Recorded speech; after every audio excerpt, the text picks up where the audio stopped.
Welcome to AP Biology. I'm Margaret Evans from Woodbridge, Virginia, home of the Woodbridge Senior High School Vikings, and I will be your instructor for this lesson on topic 1.1, structure of water and hydrogen bonding. So let's get ready to science.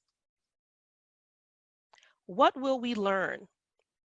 In this video, we will learn about the chemical structure of water, how that structure is resulting in something called polarity. How does water's polarity result in cohesion and adhesion through hydrogen bond interactions? What chemical characteristics of water result in its cohesive and adhesive properties? And how do living systems depend on the chemical properties of water? Let's begin. It's important to understand that the subcomponents of biological molecules determine the properties of that molecule. And as it relates to the components of water, water is composed of two elements, oxygen and hydrogen, as you can see from the diagram that just appeared, in a 1:2 ratio respectively. Covalent bonds are the bond types that are involved in a water molecule. Oxygen is sharing electrons with hydrogen. However, that sharing is not done equally because oxygen is more electronegative compared to hydrogen. And this will result in something called polarity. And so I'm going to add a negative sign near the oxygen portion of the molecule, indicating that the electrons are being pulled closer to the oxygen. And then that leaves the hydrogen area more positive. And once again, this dual property of charges on a molecule is referred to as polarity. Since this is a covalent bond that results in polarity, we can also call it a polar covalent bond. Hydrogen bonds are weak interactions between the negative and positive regions of two molecules. And considering that water is polar, then it has the opportunity to participate in forming hydrogen bonds with other water molecules or with other molecules that have a charge. When you have two of the same molecules forming hydrogen bonds between them, we call this cohesion. And an example here would be a water molecule bonding with another water molecule. And as you can see, I have these molecules positioned so that the negative side of one water molecule is positioned near the positive side of the other, and thus they can form a hydrogen bond in between. When you have two different molecules forming hydrogen bonds with each other, this is called adhesion. And so my example here would be an amino acid and a water molecule. And as you can see, the amino acid also has that dual polarity property. And so the negative side of that amino acid will be positioned near the hydrogen's positive side. And a hydrogen bond would be able to form between the two of them as well. Living systems depend upon these properties of water that derive out of its polarity. And so hydrogen bonds between water molecules can result in something called surface tension, which we'll talk about a little bit more in the next slide. And so cohesion, adhesion, and surface tension allow for water to demonstrate additional chemical behaviors or properties known as the emergent properties. And we'll get into looking at several examples of those. Life depends upon these properties of water. And let's take a look at the first one, which would be surface tension. Surface tension is a result of increased hydrogen bond interactions between water molecules only at the surface. And so the classic example would be a water droplet on a penny. And I have a video here that'll show you a leaf floating on the surface tension of water. And how could this be important to living things? Well, leaves of aquatic plants oftentimes rest on the surface of water, allowing them to have more access to sunlight for processes like photosynthesis.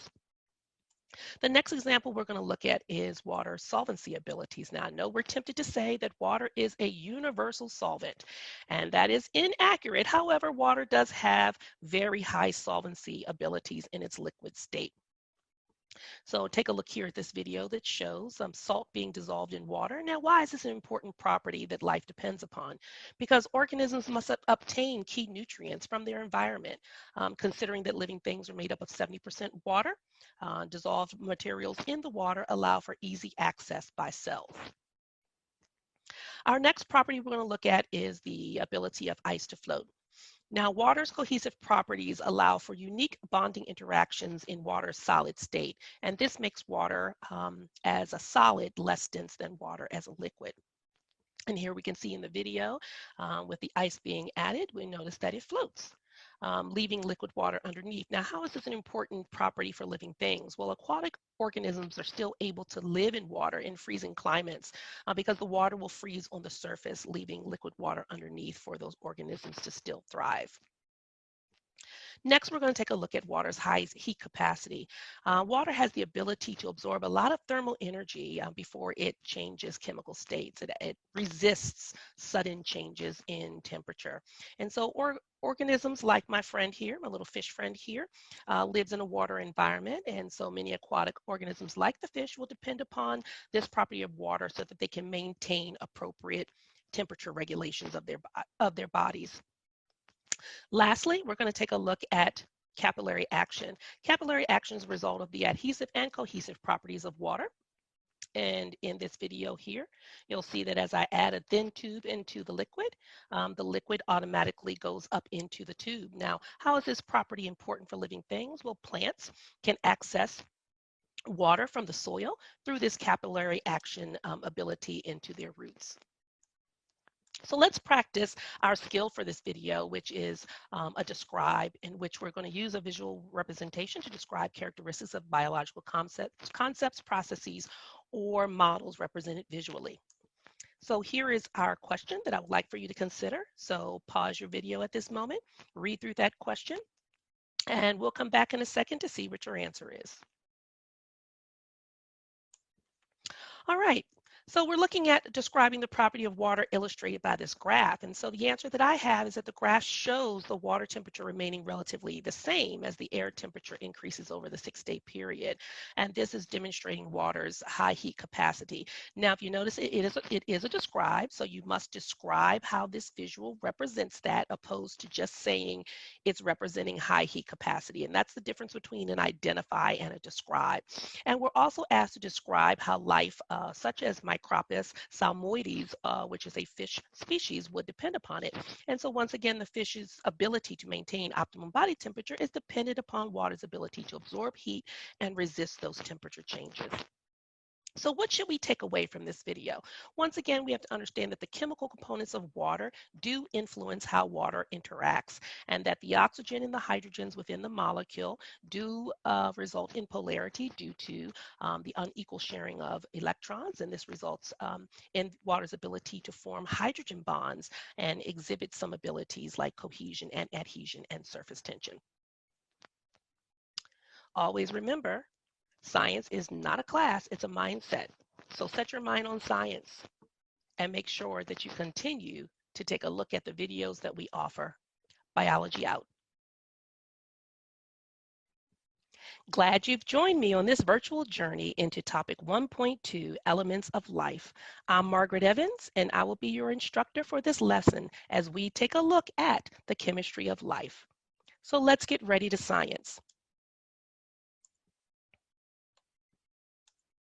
What will we learn? In this video, we will learn about the living systems and how they require a constant input of energy, why living systems must exchange matter with their environment, and what role does carbon, nitrogen, and phosphorus play in the building of biological macromolecules. Living systems do require a constant input of energy to accomplish all of the processes that are necessary to sustain life. And the law of conservation of energy states that energy cannot be created or destroyed, only transformed. Living systems must follow the laws of energy. And we need that energy in order to grow, reproduce, and maintain organization. Oftentimes, the energy that is accessed by living systems is stored in chemical bonds.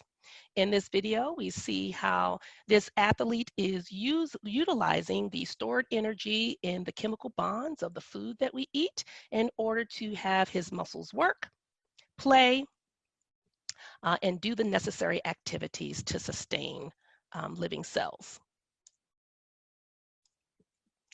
Living systems must require an exchange of matter with their environment. The only way that we can get certain atoms and molecules necessary for life is through accessing them in the environment. And so atoms and molecules from the environment are necessary to build important molecules like carbohydrates, proteins, nucleic acids, and lipids.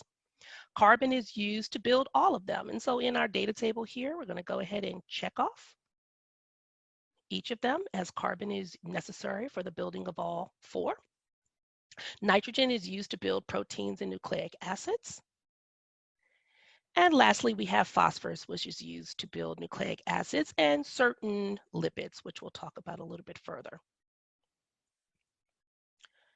Looking at an example of how carbon is used to build a macromolecule, carbon has a unique ability to bond with other carbon atoms, creating what's called carbon skeletons. And here are some examples of carbon skeletons. We have carbons connected to each other to form chains, rings, and branches, and other atoms can attach to those carbon skeletons. And this allows for these carbon skeletons to give cells opportunities to build very large and complex molecules.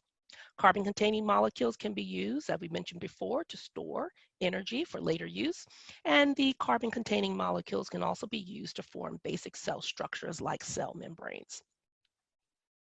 So what should we take away from this lesson? Well, living systems, once again, need a constant input of energy because they have to abide by the laws of the conservation of energy. Atoms and molecules from the environment are necessary to build the important molecules of life. Carbon is used to build all of the macromolecules, and it also assists in storing chemical energy and forming basic cell structures. Nitrogen is used to build proteins and nucleic acids, and phosphorus is used to build nucleic acids and certain lipids. So, life is chemical. Biology is everywhere. You can't escape it, so you might as well enjoy it. Hope you enjoyed my lesson. Biology out. Margaret Evans here to give you a lesson on topic 1.3, Introduction to Macromolecules. Are you with me? Okay, well, let's get ready to science. What will we learn in this video? Well, we will be taking a look at some of the key properties of monomers, what type of bond connects monomers in biological macromolecules, and what are dehydration, synthesis, and hydrolysis reactions. Monomers have very important chemical properties. And what are monomers? Well, monomers are chemical subunits that are used to create polymers. Now, polymer is a term that we use to refer to a macromolecule, a very large molecule that's made up of monomers. And so here in this diagram, we see how the one shape by itself represents that monomer unit, and it's important for us to remember that we're not talking about one atom, but we're talking about a subunit that collectively is referred to as a monomer. And when those monomers are connected, then they can build larger molecules that we call polymers. A covalent bond is formed between two interacting monomers, and so that's how we get those two monomers to connect. Monomers have very specific chemical properties that allow them to interact with one another, and we'll be taking a look at some of the key monomers that make up macromolecules in some of the later slides. It's important to also remember that the polymers are specific to the monomers that they consist of. And so as we take a look at this chart, we see the polymer and we see the monomer. So you can't just take any monomer you want and create any polymer. Specific monomers are used to build specific polymers. One of the key reactions that living cells use to create these macromolecules is something called a dehydration synthesis reaction. And the subcomponents of a water molecule are actually removed from the interacting monomers, which allows for covalent bonds to form between those monomers. The hydrogen and the OH, which are those subcomponents from water, will eventually join together, resulting in water as being one of the byproducts or final products of the reaction, in addition to the polymer. And so here's a video that I'll walk you through that shows you the idea of a dehydration synthesis. So we have our two monomers, and so the water subcomponents are removed, allowing those monomers to connect with one another via a covalent bond. And then the two subcomponents of water join, resulting in a water molecule. So at the end of this, we end up with a water molecule, and we end up with our polymer. Hydrolysis reactions actually are sort of the opposite of a dehydration. This is where we have a polymer and the polymer is being digested, or the bonds between the monomers within those polymers are hydrolyzed, and the covalent bonds are broken during this reaction. In addition to the bonds between the monomers being broken, a water molecule also has to be hydrolyzed back into subcomponents, and those subcomponents will be added at the end of the process to the monomers. So here we have a video showing a hydrolysis reaction. We have our water that's going to be hydrolyzed into two subcomponents, and we have the actual polymer that's hydrolyzed as well, and the subcomponents of water will be added back onto the monomers. And the result would be our two separate monomers. So let's look at an example of a dehydration synthesis, and this one is going to involve creating a carbohydrate. And so carbohydrate monomers have hydroxide and hydrogen atoms attached to them, and when two monomers of a carbohydrate join together, one of them will lose a hydroxide and the other one will lose just a hydrogen on one of those hydroxides. Covalent bond will then be formed between the two monomers in the location where the hydroxide and the hydrogen are lost. And so the diagram shows you the new covalent bond that will be formed. And once again, the hydrogen and the hydroxide will join to form a molecule of water. Another example of dehydration this time will be one that involves the creation of a protein. And so protein monomers are called amino acids, and they have an amino group that has some hydrogens attached to it on one end, what we call the terminus of the molecule, and we have a carboxyl group on the other terminus. And those groups are going to be involved in the dehydration synthesis. And a hydroxide will be lost from a carboxyl on one side of one amino acid, and a hydrogen will be lost from the other. And so here we have the highlighted hydroxide that's going to be lost off of that amino acid, and the hydrogen that would be lost off of the other. A covalent bond will form between where these two have lost their components. And we see the new covalent bond there. And once again, the hydroxide and hydrogen will join together to form a molecule of water. And lastly, for an example, we're going to show a hydrolysis, which is the opposite reaction. And so remember, for hydrolysis, the covalent bonds are broken. And so here we have a protein polymer, and this is the bond that's going to be broken. In addition to breaking that bond, a water molecule will have to be hydrolyzed back into the OH and H, so that once those bonds between the monomers have been broken, the water components can be added back onto them. As we see there, the OH is added there, and then we have the hydrogen added back there, and we end up with separate amino acid monomers. So what should we take away? All monomers contain carbon and are used to build biological macromolecules, and we use covalent bonds to join those monomers together.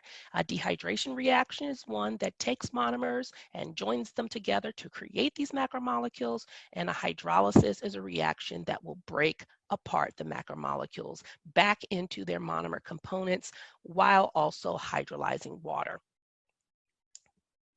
Biology, biología, sing how, no matter how you say it, it's awesome. Biology out. Welcome to AP Biology. My name is Paulette Unger. In this lesson, I will discuss with you the directionality of the subunits of carbohydrates and how a change in the subunits of carbohydrates may lead to changes in its structure or function. Carbohydrates comprise linear chains of sugar monomers connected by covalent bonds. Here are two different chemical configurations of a common carbohydrate monomer glucose, in which the only difference is in the direction of the OH group, shown here. So in the top form of glucose, the OH group is pointing down off the carbon, and in the bottom form of glucose, the OH group is angled up. Even small directional changes like this in the components of a molecule can result in functional differences. So for example, when several of the form of glucose shown at the top are joined together to make a carbohydrate, you get starch, which is used for energy storage in plants. However, when the glucose monomers on the bottom are joined together to make a carbohydrate, you get cellulose, which is used for structural support in plants. And here I've highlighted for you the covalent bond, and notice even the difference in the angle orientation of these bonds because both of these polymers are assembled from different monomers. So even the orientation of the covalent bond is different since they're assembled from the different glucose subunits. So although both starch and cellulose are found in plants, each has a different structure due to their assembly from different sugar monomers, and therefore each of these polysaccharides performs a different function for the plant.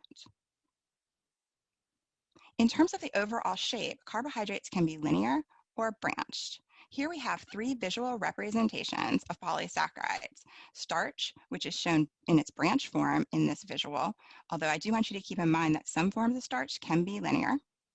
We have glycogen, which is branched, and cellulose, which is linear. So let's just talk about starch and glycogen for a minute.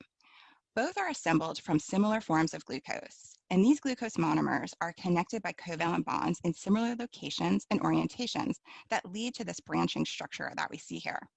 Since these two polymers have similar structure, and structure may lead to function, then it might not be too surprising that both starch and glycogen have similar functions in terms of their role in energy storage. Starch is a stored form of sugars and energy in plants, whereas glycogen is a stored form of sugars and energy in animals, such as humans and other vertebrates. Now, in the case of cellulose, it's assembled from a different form of glucose monomer, which was shown in the previous slide, and therefore, when those particular subunits are connected, they form long, linear, unbranched chains. And when these linear strands are arranged side by side, like you see here in this visual, hydrogen bonding can happen between these strands, and these interactions between the cellulose strands will cause the cellulose molecules to cluster together, and therefore they can take on a more structural role. For instance, cellulose is commonly providing strength in plant cell walls. So let's practice the skill of argumentation and making predictions. Recall from the previous lessons that predictions are expected outcomes when certain conditions are present or changed. So let's look at a question having to do with carbohydrates. Here we have figure 1. It shows the test results after an indicator was added to a solution containing a linear carbohydrate A and chemical X. And we also have figure 2, which shows the structure of a carbohydrate B. If we go down to the question and read the stimulus here, a student studying the effects of chemical X on the hydrolysis of carbohydrates sets up an experiment to test the ability of chemical X to hydrolyze carbohydrates found in plants. Chemical X is known to only digest linear carbohydrate polymers. The hydrolysis of a carbohydrate can be observed by using an indicator that is blue and changes orange when the reaction occurs. The student runs a test in which the indicator is added to a colorless solution containing carbohydrate A and chemical X, shown in figure 1. Now, the student plans to test the effect of chemical X on carbohydrate B in figure 2, predict the resulting indicator color, and predict the relative amount of monomers found in the carbohydrate B solution after the indicator was added compared to the amount in the carbohydrate A solution after the indicator was added. So we have two items to make a prediction about in this question. So I'm going to ask you to press pause, study your figure, read the question. When you have a lengthy question like this, it might be good if you were doing this on paper or on your computer, if you wanted to highlight certain key terms, or put a box around certain content items to help you leading up to your answer. So press pause, and when you have a prediction, hit play, and we'll discuss it together. Okay, hopefully you have your prediction handy. So let's see what a good prediction would be for this case. The indicator would be blue, and there will be less monomers found in the carbohydrate B solution compared to the amount in the carbohydrate A solution. All right, so let's take the first part here. Let's go back to our question. Here are some key terms and content items that jump out. We're talking about hydrolysis, which hydrolysis is the breakdown of polymers chemically into smaller subunits, their monomers. Chemical X is known to only digest linear carbohydrates, and the indicator is blue and changes orange when the reaction occurs, when that hydrolysis occurs. So here we have, if we go to figure 1, carbohydrate A was linear, we added the blue indicator, and it changed to orange, which means that chemical X was able to hydrolyze or break down carbohydrate A into monomers. That's why we see that orange color change. If now the student uses carbohydrate B, notice the structure of carbohydrate B is different. It is a branched carbohydrate. And chemical X is only known to digest linear carbohydrates. So one would think that chemical X would not be able to digest the branched carbohydrate B. And so the indicator, when added to that solution, would stay blue because it would only turn orange if that digestion occurred. So that's answers part 1 of our prediction. The other aspect of the prediction is the amount of monomers. Well, if chemical X is not able to digest branched carbohydrates like carbohydrate B, then we would assume and predict that there would be less monomers found in the carbohydrate B solution, since hydrolysis would not have occurred as successfully as it did when it was digesting carbohydrate A, which was linear. So indicator would be blue, and less monomers because the chemical X would not successfully break down the branched carbohydrate B. So that's how you see that structure and the difference in structure come into play, with how these carbohydrates may also function and respond to changes. So here are some key takeaways from this lesson. Carbohydrates comprise linear chains of sugar monomers connected by covalent bonds. Sugar monomers may vary in the direction of some of their components, like I showed you with those two different forms of glucose and those OH groups coming off in different orientations. Depending on the type of sugar monomer used in its formation, a carbohydrate polymer may have a linear or branch structure and can differ in function. Thank you for watching, and I hope this video was helpful. Welcome to AP Biology, topic 1.4, carbohydrates. I am Linda Loju, coming from you from Plano, Texas. In this daily video number 2, we will discuss the directionality of the subunits of carbohydrates and how a change in the subunit of carbohydrates may lead to changes in structure or function. So what will we learn in this video? We're going to learn 2 things. So number 1, what is the basic subunit of a carbohydrates? And then number 2, how can a change in the subunits of complex carbohydrates, or what we call polysaccharides, lead to changes in structure or function? So in order to talk about carbohydrates, we have to look at their monosaccharides, so the monomer, right? Remember, the monomer is the building block, the basic subunit, the smallest subunit that can be there in order to be put together to build larger things. So for a carbohydrate, we have, again, our monosaccharides, our one simple sugar subunit that when put together, 2 or more sugar subunits, as you see in the picture, we can call that a polysaccharide or a complex carbohydrate. Looking at now how monosaccharides can form those polysaccharides, those complex carbohydrates, these polymers, we can look at each subunit. So if we have a subunit of glucose, as you can see in the image, when we want to connect the 2 glucose subunits together, we are going to lose a water. That is that dehydration synthesis. So making that covalent bond between the 2 subunits is a dehydration synthesis reaction where water is removed in order to connect those 2 subunits to then form that polymer, that polysaccharide, that complex carbohydrate.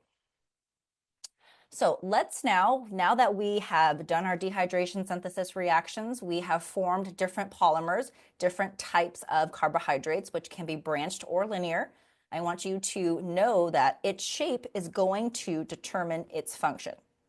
So I want you to quickly look at these 4 types of polymers and to yourself just describe what you are seeing in their shape.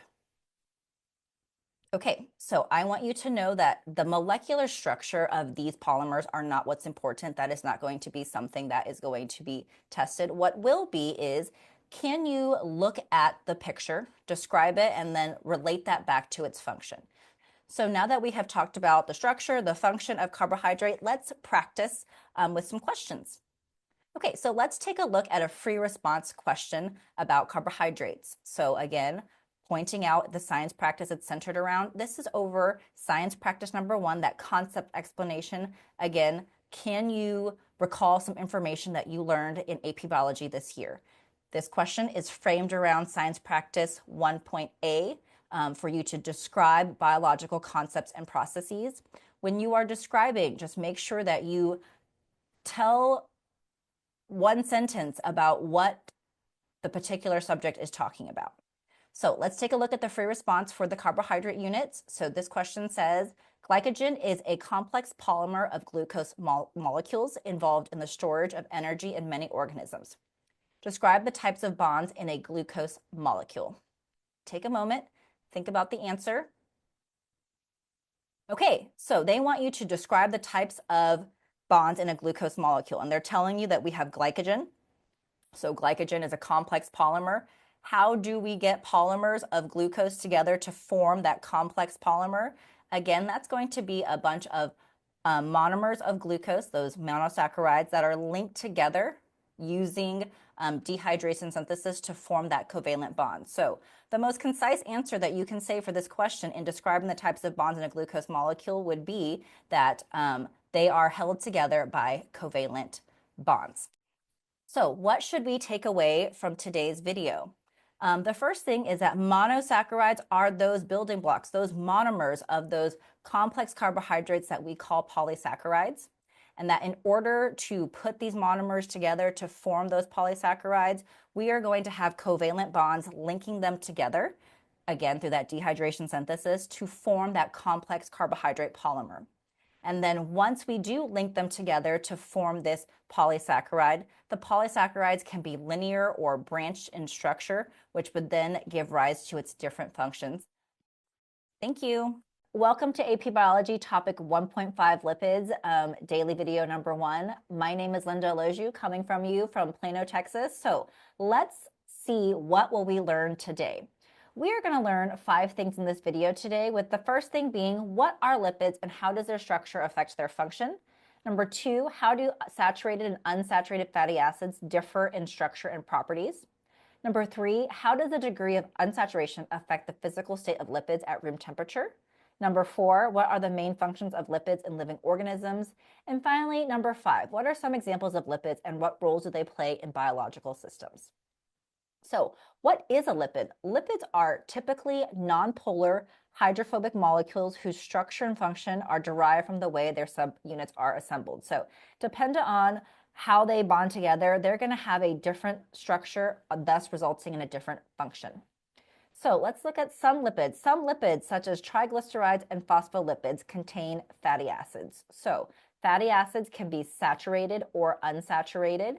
So let's take a look at the picture below. So in a saturated fatty acid, you can see here that there are no double bonds between carbon atoms in this particular fatty acid. You can see that it's just single bonds holding together this fatty acid. So when there are no double bonds and only single bonds between carbon atoms, we call those saturated fatty acids.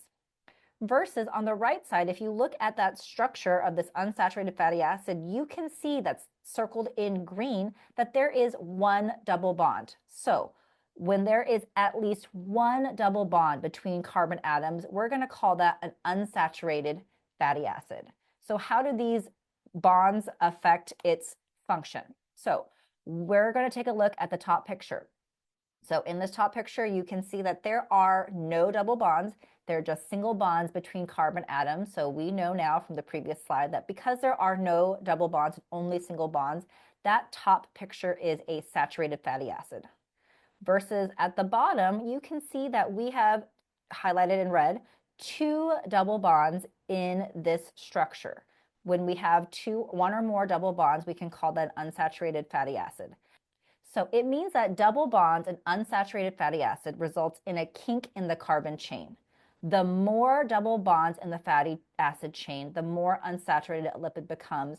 So the increase in double bonds is going to increase the liquidness of that fatty acid. Versus my saturated fatty acids, because there are no double bonds, they're going to be less liquid and probably be more solid at room temperature. So we have different types of lipids. We have fats, we have steroids, and we have phospholipids. So let's take a closer look at each of those types of lipids. Our fats provide energy storage and support cell function. So sometimes they can also help keep mammals warm because they provide that insulation for them. Our steroids are these 4 fused rings together. Steroids are hormones that support physiological functions, including growth and development, energy metabolism, and homeostasis.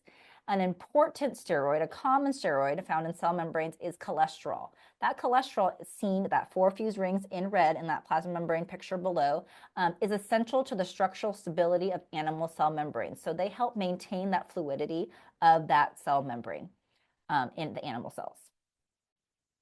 The other types of lipids that we're going to talk about are phospholipids. So phospholipids group together to form that lipid bilayer found in plasma and cell membranes.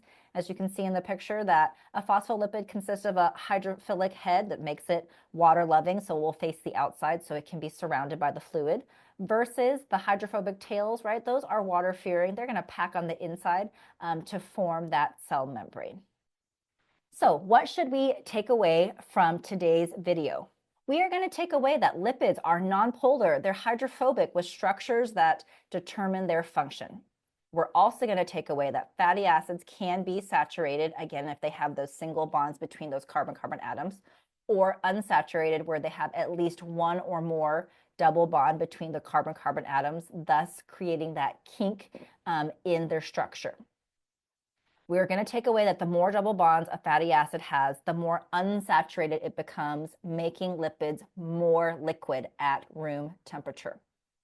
We're also going to take away that lipids serve vital roles such as energy storage, insulation, and cell membrane structure.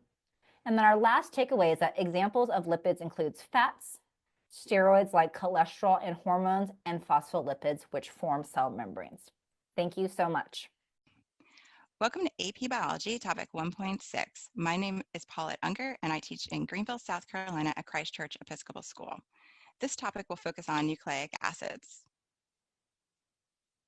In this lesson, I will discuss the similarities and differences between the nucleic acid polymers DNA and RNA, and hopefully by the end of this video, you will feel comfortable describing characteristics to distinguish between these two polymers.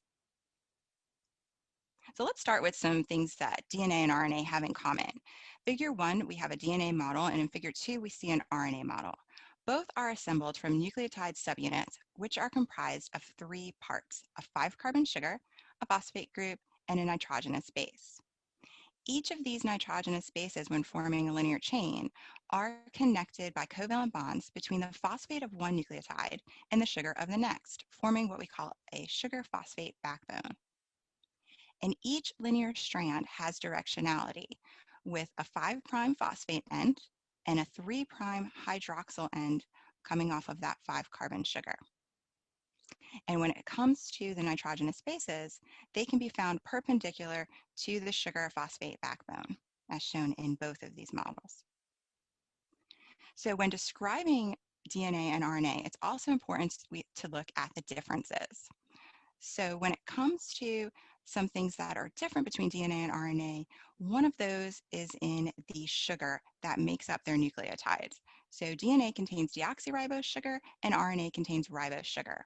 And if we look at these two molecules, notice that in light blue, we have a hydrogen coming off a carbon in the deoxyribose sugar, but then in ribose, we have an OH or hydroxyl group coming off of that same location. So they differ slightly in the molecules that make up those subunits. Another difference is in the nitrogenous bases.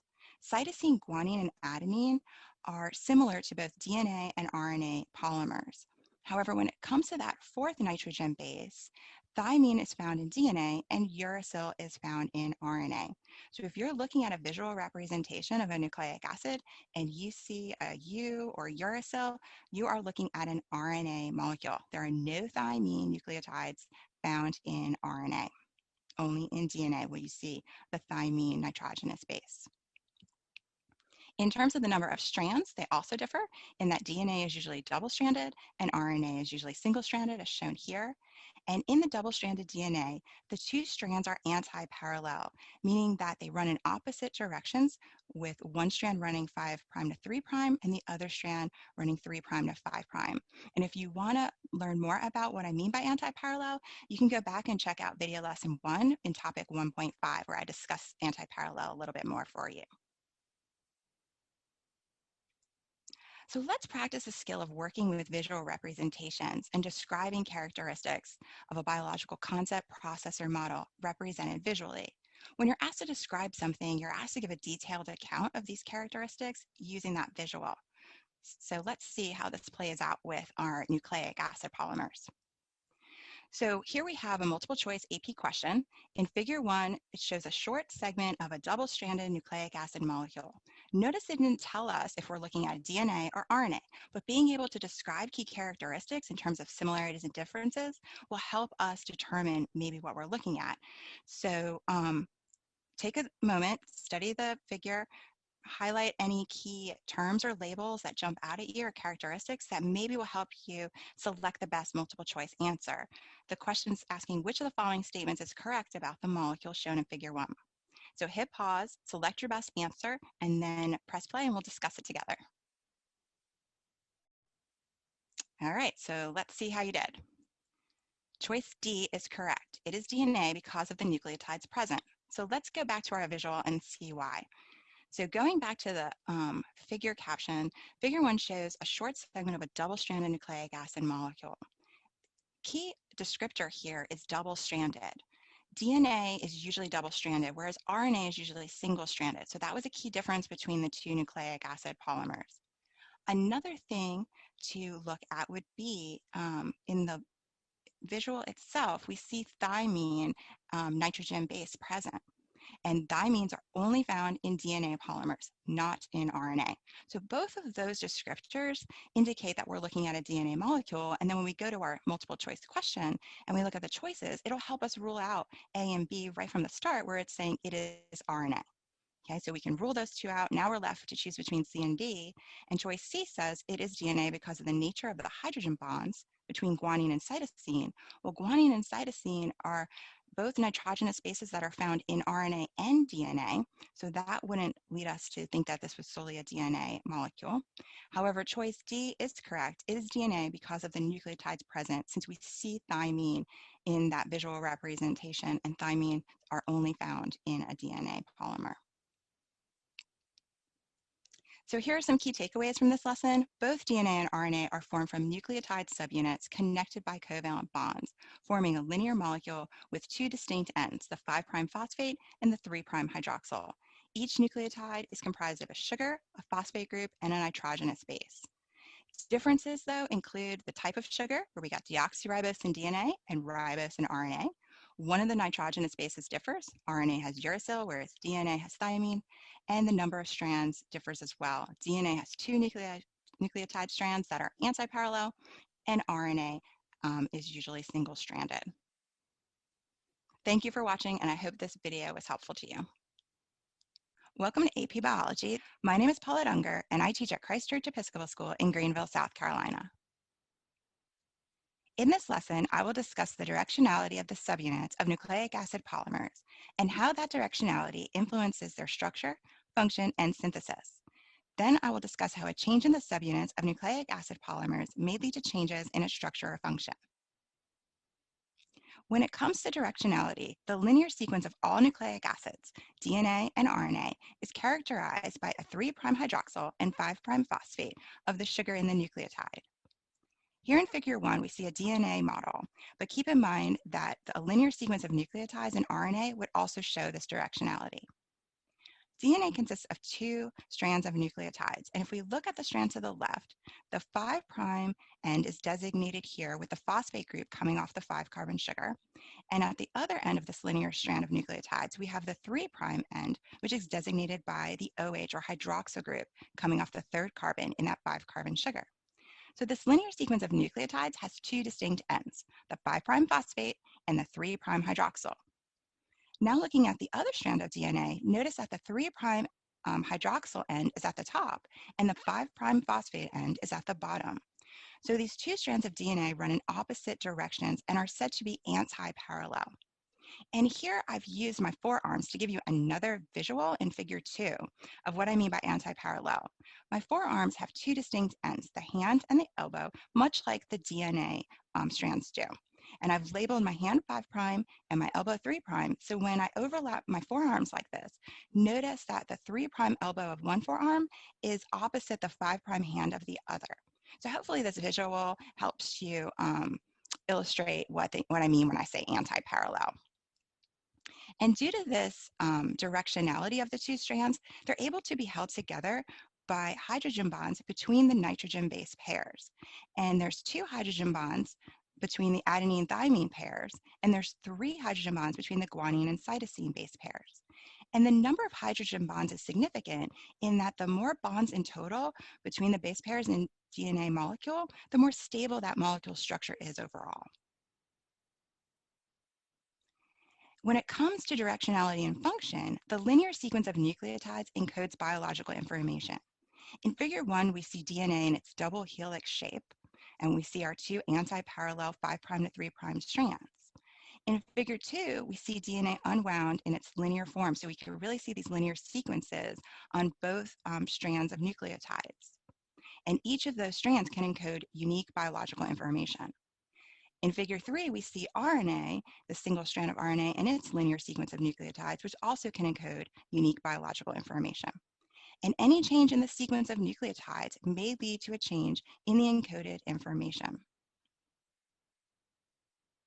When it comes to synthesizing nucleic acid polymers, during the synthesis, nucleotides can only be added to the 3' end of a growing strand. So in this image, we see a growing strand of DNA, and if we want to add a free nucleotide to this strand, a covalent bond would need to form between the phosphate of the nucleotide and the 3' end of that growing strand on that sugar, forming covalent bonds. Now let's practice the skill of argumentation. It's important for scientists to present arguments or systematic reasoning to support principles or concepts or ideas. One of the tasks of argumentation is making predictions. And a prediction is a statement about what will happen or what the results might be when certain conditions are present or change. So it's an expected outcome based on your understanding of biological concepts. So what might you be asked to make predictions about? Well, if we read this task verb here, it says predict the causes or effects of a change in or disruption to one or more components in a biological system based on a visual representation. So let's practice this with the question. Here in figure 1, we see 2 separate DNA segments of the same DNA molecule. And whenever you're presented with a visual, take some time to make some observations. In this case, note any similarities or differences between the 2 segments, and then dive into the rest of the question. A scientist wants to determine whether varying nucleotide sequences within DNA molecules affect the overall structural stability of the molecule. The scientist isolates 2 separate segments of the same DNA molecule in figure 1. Each segment is exposed to similar increases in temperature within the same duration of time. Predict which segment would destabilize faster. And our task verb here, predict, is in bold for you. So take a moment, pause the video. When you have a prediction, press play, and we'll discuss the answer together. Okay, so hopefully you have an answer and a prediction handy. Let's see what we have. Segment 1 will destabilize faster than segment 2. This is an accurate prediction based on the information in the visual. Now, this particular question didn't ask for any reasoning, so this would have been all you would need to do to make a prediction. But how did I come up with this answer? So temperature is an environmental condition that can cause chemical bonds to break. And earlier in the lesson, I mentioned that the number of hydrogen bonds influences the stability of the DNA molecule. The more hydrogen bonds in total in the molecule, the more stable the structure would be. So adenine and thymine have 2 hydrogen bonds between them, and guanine and cytosine pairs have 3 hydrogen bonds. So if we look at segment 1, it has more adenine-thymine pairs and less guanine-cytosine pairs compared to segment 2. So it has fewer total hydrogen bonds and therefore will destabilize faster. Now, be mindful when you have 2 items that you're asked to make a prediction about that both are included in your prediction. It would not have been sufficient for me to say segment 1 will destabilize quickly and not address segment 2 in my prediction. Another possible prediction that would have been acceptable would be that I could have said segment 2 would destabilize more slowly than segment 1, because again, I have both of those content items in my prediction. So just be mindful of that moving forward when making predictions that have more than one item that they want you to address. You have to include both. So here are some key takeaways from this lesson. The linear sequences of all nucleic acids are defined by that 3' hydroxyl and 5' phosphate of the sugar in the nucleotide. DNA is structured as an anti-parallel double helix with the 2 strands running in opposite 5' to 3' directions. And the 2 DNA strands are held together by hydrogen bonds between those base pairs, adenine and thymine, and then guanine and cytosine. During DNA and RNA synthesis, nucleotides can only be covalently added to the 3' end of the growing strand, and any change in the linear sequence of nucleotide bases may lead to differences in the encoded biological information or the structural stability of the molecule. Thank you for watching, and be sure to check out video lesson 2, where I'll talk about protein structure and function. Welcome to AP Biology. My name is Paula Dunger. In this lesson, I'm going to discuss with you the directionality of the subunits of proteins, the 4 elements of protein structure, and how a change in the subunits of a protein may lead to changes in its structure or function. Proteins are comprised of linear chains of amino acids, and in figure 1, we see a single amino acid.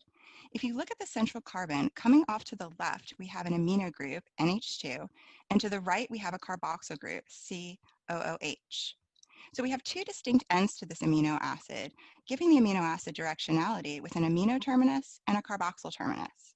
And as proteins are synthesized, new amino acids are added to the carboxyl group of the existing amino acid chain, forming peptide bonds or covalent bonds between the carboxyl group you see here of the left amino acid and the amino group of the amino acid on the right.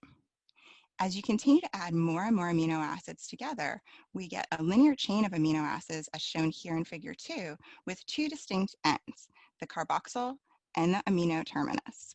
And if new amino acids are going to be added to this long chain, they will be added to the carboxyl terminus. This linear chain of amino acids determines the primary level of structure for a protein. And there are 4 elements of protein structure, starting with this primary level, which is determined by the sequence of amino acids held together by covalent bonds. The proteins are not yet functional at this level, and additional folding is needed. So next we have a secondary level of structure that arises through local folding of amino acid chains into elements such as your alpha helix and your beta sheet. And I'll model this for you in the next slide. But the protein still needs to have additional folding occur before it's functional. So we have the tertiary structure, which is the overall 3D shape of the protein and often minimizes free energy. So this is the more stable level of structure for proteins, and many proteins will function at this tertiary level. And the tertiary level comes about through various types of bonds and interactions, particularly with the R groups of amino acids that could vary in chemical properties based on the side chains that are linked there. Some proteins, however, do need to reach a 4th level of structure called the quaternary structure, which arises from interactions between multiple polypeptide units. So in this image, we have 3 whole polypeptide chains working together. Hemoglobin is a good example of a protein that reaches this quaternary structure. It is a protein found in red blood cells that transports oxygen. But I want to just stress here before we move on that regardless of whatever the 3D shape and functionality of that protein is, it all starts with that primary level and that sequence of amino acids and the chemical properties that each of those possess. So here in this video, I'm going to model for you the folding so you can see it all in action using a pipe cleaner and some beads. The pipe cleaner represents the carbon backbone of the primary level where you have the peptide bonds holding amino acids together between that carboxyl terminus and the amino terminus. And the different color beads represent the properties of the amino acids. So red beads are nonpolar because they have nonpolar R groups, and blue beads are polar because they have polar R groups. So next we're going to see that local folding happen. So here you see me folding it back and forth, giving rise to the beta sheet element shown there. And then we're going to have some alpha helix action happening on the right. Okay, so now we have our secondary level of structure with those 2 elements, the beta sheet to the left and the alpha helix to the right.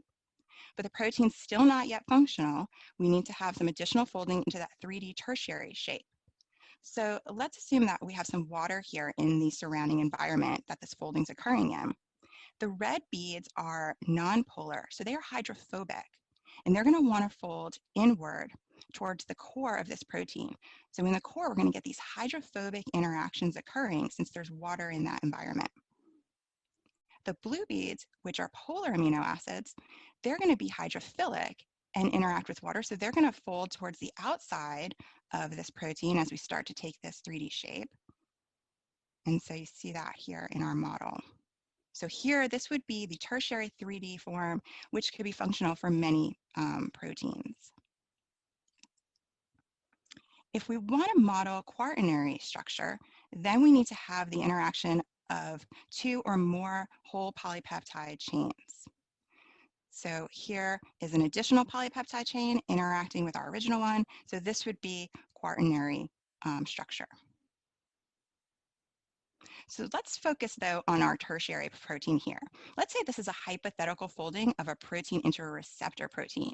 Receptor proteins are responsible for receiving chemical signals. The Play-Doh ball here can represent our chemical signal. The signal molecule must have a similar structure as the receptor in order to connect to the receptor. So we're going to use this hypothetical protein to practice our skill of argumentation.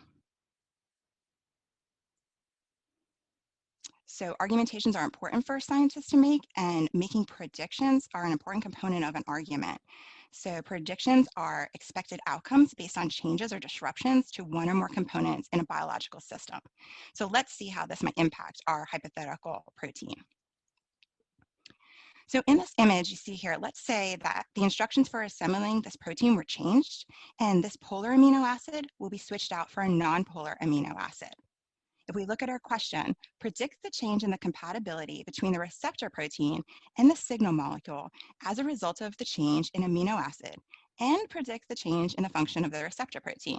So you're being asked to make a prediction on 2 items, so be sure you address both of those in your prediction. So I'm going to ask you now to pause the video, take a moment to think about what might be a good prediction for this question, and then press play and we'll discuss the answer together.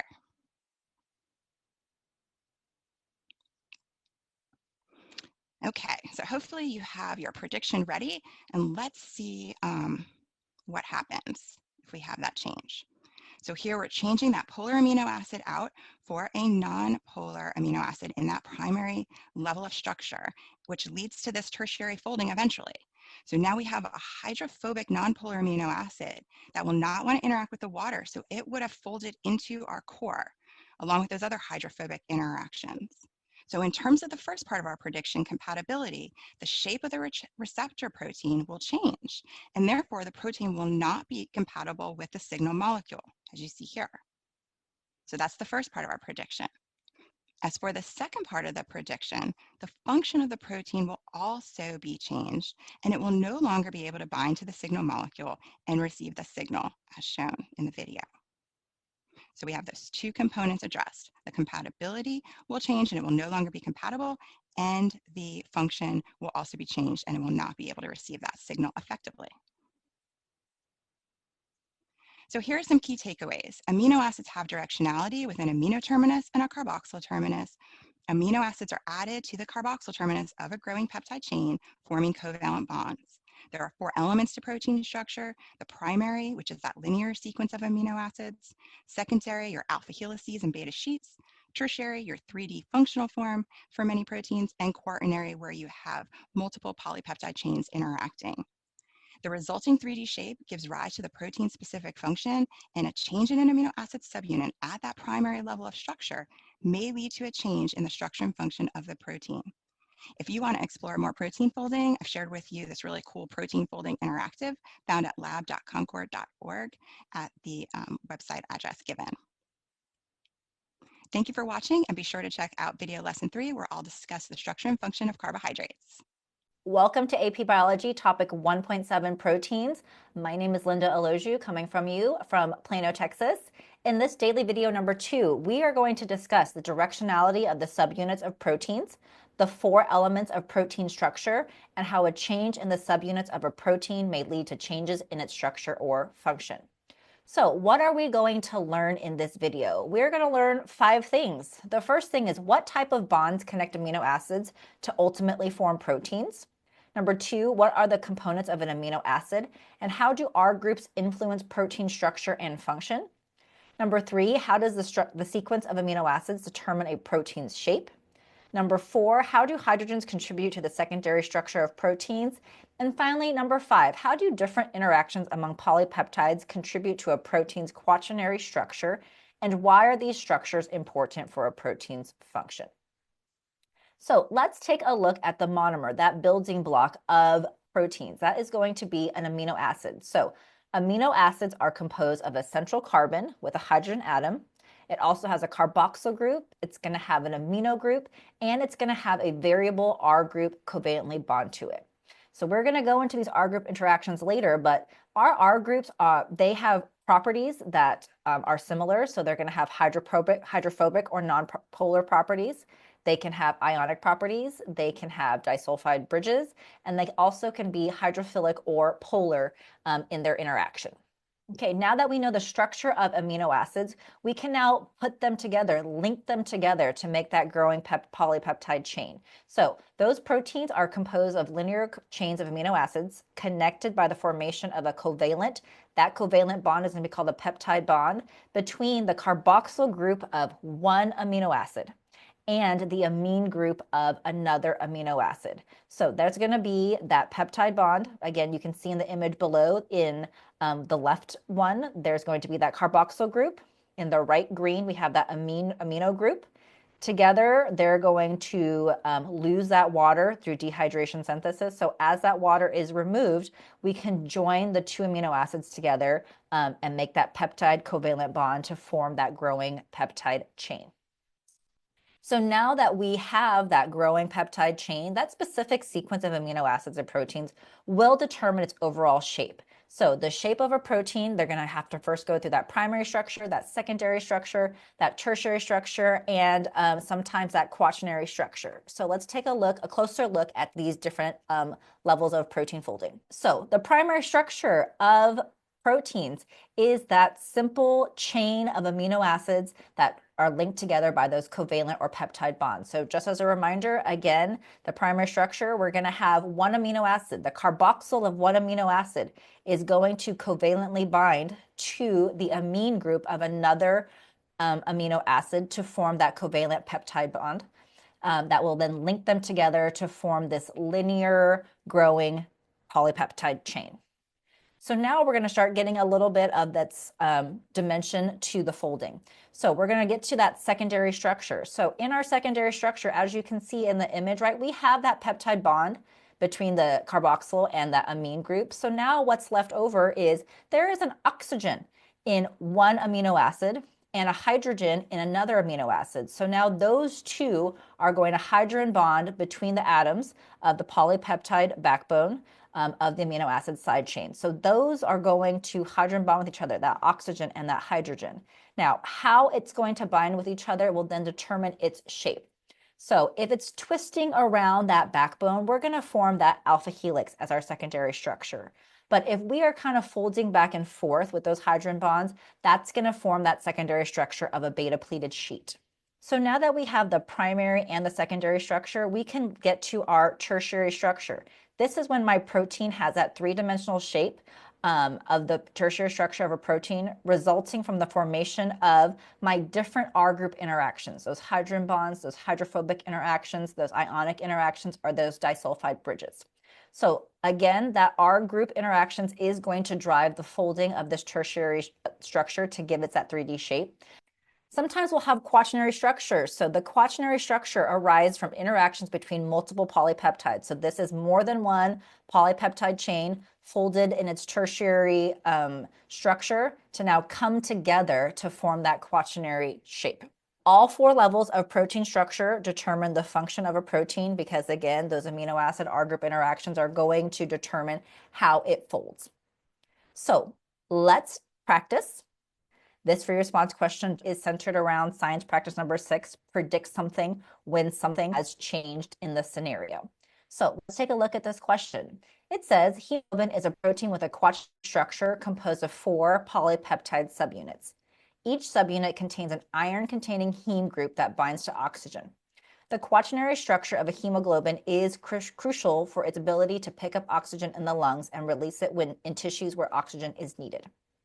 Predict what would happen to a hemoglobin's ability to bind and release oxygen if a mutation caused the loss of one of its subunits. Take a moment and think about your answer. Okay, so what is this question asking us? It's asking us to predict what would happen if a mutation was there, right? So in this question 6E, there's a disruption, there's a change. So now a mutation has been introduced, which will now affect the subunits. We're going to lose a subunit. So what's going to happen if we lose a subunit in that quaternary shape? So one of those subunits won't be there. It's going to affect the way it folds. So we can say that the hemoglobin's ability to bind and release oxygen is going to be less with this mutation. So what should we take away from this video? some key takeaways. The first thing is proteins are made of linear chains of amino acids that are connected by covalent bonds, and that particular name for that, again, is that peptide bond. We're also going to take away that each amino acid has a central carbon, a hydrogen, our carboxyl group, an amine group, and a variable R group that affects its properties. We're going to also take away that the sequence of amino acids determines a protein's primary structure and then its overall shape. We're going to take away that secondary structures such as alpha helices and beta pleated sheets are formed through that hydrogen bonding around that polypeptide backbone. And that the remaining R group interactions, those remaining R group interactions is how the tertiary structure results from various interactions. Again, those hydrogen bonds, those hydrophobic interactions where they're going to want to be on the inside, that ionic interactions and disulfide bridges. Lastly, we're going to take away that quaternary structure forms when multiple polypeptides interact. So more than one polypeptide come together, and all 4 levels of structure determines a protein's function. Thank you so much.